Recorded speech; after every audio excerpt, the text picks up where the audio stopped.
여러분 반갑습니다. 오늘 같이 보실 하나님의 말씀은 민수기 22장 12절입니다. 하나님이 발람에게 이르시되 너는 그들과 함께 가지도 말고 그 백성을 저주하지도 말라. 그들은 복을 받은 자들이니라. 아멘. 한 번 더 우리가 믿는 구석이라는 제목으로 하나님의 말씀 듣겠습니다. 발람이라는 인물을 볼 때 참 안타깝다 하는 생각이 드는 게요. 이 사람 어떤 일을 결정함에 있어서 하나님께 묻거든요. 잘한 거죠. 하나님의 답을 구하고 그 뜻을 구합니다. 모압의 사신들이 왔을 때 그냥 자기 생각대로 대답하지 않죠. 기다려봐라. 하나님이 뭐라고 말씀하시는지 듣고 대답해 줄게. 지혜로운 마음이죠. 그런데 말씀을 자세히 보면요. 말과 행동은 그럴듯하게 하고 있어요. 그래서 겉으로 보기에는 괜찮아 보여요. 그러나 이미 그 마음이 하나님보다는 돈에 기울어져 있는 거죠. 디모데전서에서요. 돈을 사랑함이 일만 악의 뿌리가 되나니 이것을 탐내는 자들은 미혹을 받게 된다 그럽니다. 정말 그래요. 돈을 사랑하는 것, 즉 욕심은 반드시 영적으로 소경되게 합니다. 욕심은 우리의 눈을 가리웁니다. 발람은 아침에 자기 나귀의 안장을 지우고 사신들을 따라 길을 나서는데요. 그런데 하나님 그에게 진노하심으로 사자를 보내 길을 막으시죠. 나귀를 타고 가는 발람은 영적으로 소경이 되었기에 하나님의 사자를 인식하지 못하지만 나귀는 여호와의 사자가 칼을 빼고 손에 들고 있는 그걸 보는 거죠. 그래서 길에서 벗어나 밭으로 들어가 버리고 맙니다. 발람이요, 이런 나귀를 채찍질하고 지팡이로 때리기까지 하죠. 그때요, 나귀가 말을 하기 시작해요. 왜 나를 때리냐고. 내가 당신에게 이렇게 한 적이 있냐고. 그런데 그때 발람도 나귀가 보았던 여호와의 사자를 보기 시작한 거죠. 여호와의 사자가 뭐라고 하나요? 나귀가 나를 보고 이같이 3번을 돌이켜 내 앞에서 피하였느니라. 나귀가 만일 돌이켜 나를 피하지 아니하였다면 내가 벌써 너를 죽이고 나귀는 살렸으리라. 말 못하는 짐승인 나귀는 오히려 여호와의 사자를 보고 피할 수 있었는데 영적으로 소경된 발람은 자기 바로 앞에 있던 그 여호와의 사자를 보지 못하는 거죠. 여러분, 성경이 뭘 말하고 싶은 건가요? 나귀만큼도 분별력이 없고 나귀만도 못한 영적 소경임을 고발하고 드러내는 거예요. 그의 눈에는 오직 자기 탐욕을 채워줄 돈밖에 보이는 것이 없는 겁니다. 그리고 이 탐욕은 영적으로 눈을 멀게 하여 나귀만도 못한 존재가 되게 한 거죠. 하나님께 묻기는 하지만 가르침을 받지는 못합니다. 깨닫지 못하고 배우지 못하는 거예요. 이게 안타까운 거예요.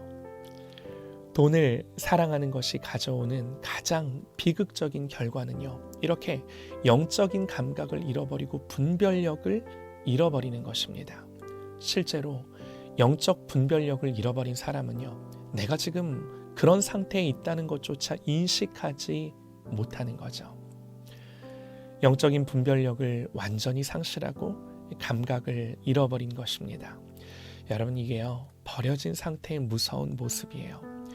영적 분별력을 잃어버린 사람은 결국 점점 더 은혜를 못 받게 되고 마음은 황폐해지고 피폐해지고 더 강팍한 상태로 하나님으로부터 멀어지게 되는 거죠. 그런데 감사한 건요. 하나님 발람에게 그래도 계속해서 기회를 주고 계시는 거예요.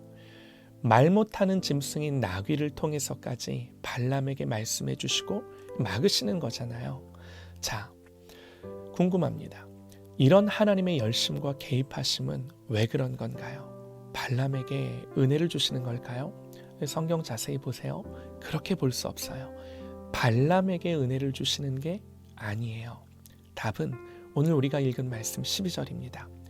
하나님이 발람에게 이르시되 너는 그들과 함께 가지도 말고 그 백성을 저주하지도 말라. 그들은 복을 받은 자들이니라.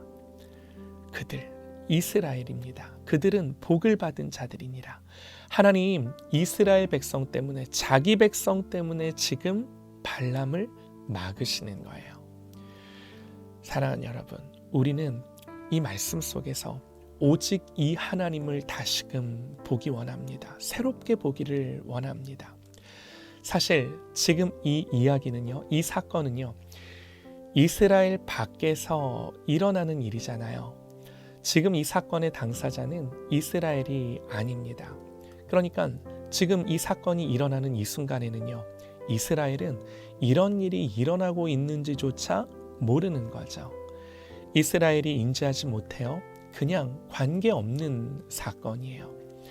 그러나 그렇다고 하나님이 일하시지 않는 건가? 아니죠. 하나님은 우리가 인지하는 영역에서뿐만 아니라 인지하지 못하는 영역에서도 계속해서 우리 뒤에서, 우리 앞에서, 우리 옆에서 일하시는 하나님이신 줄 믿습니다. 우리보다 앞서가셔서 일하시는 하나님이신 줄 믿습니다.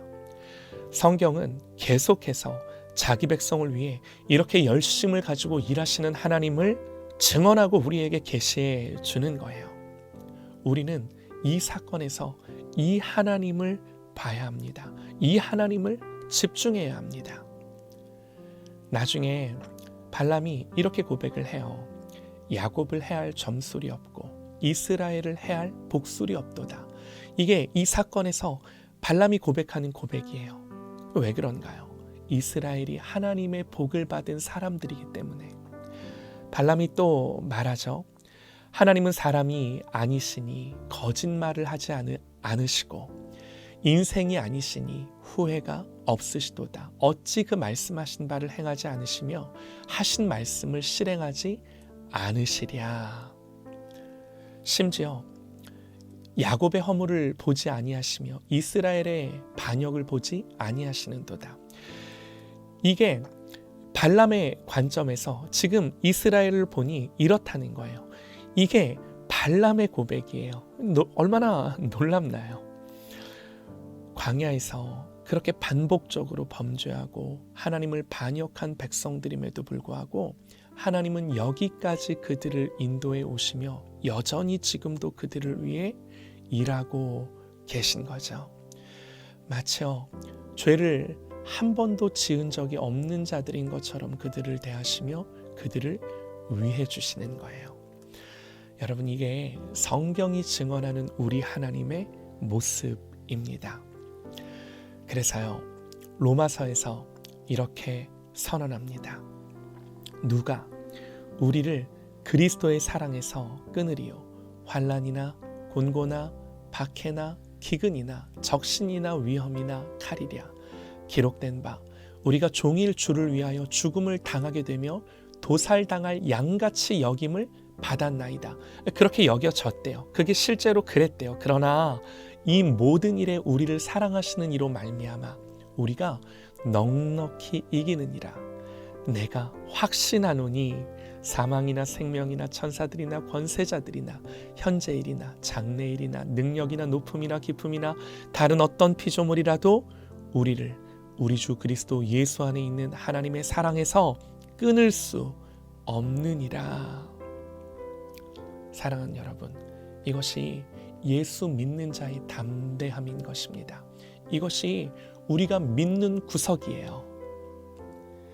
사랑하는 여러분, 우리는 하나님의 사랑을 받은 자입니다. 그래서 하나님의 사랑을 가진 자입니다. 그러니 우리는 이 하나님을 믿고 사랑하며 의지하며 기뻐할 것밖에는 없는 거예요. 우리는 그런 존재인 거예요.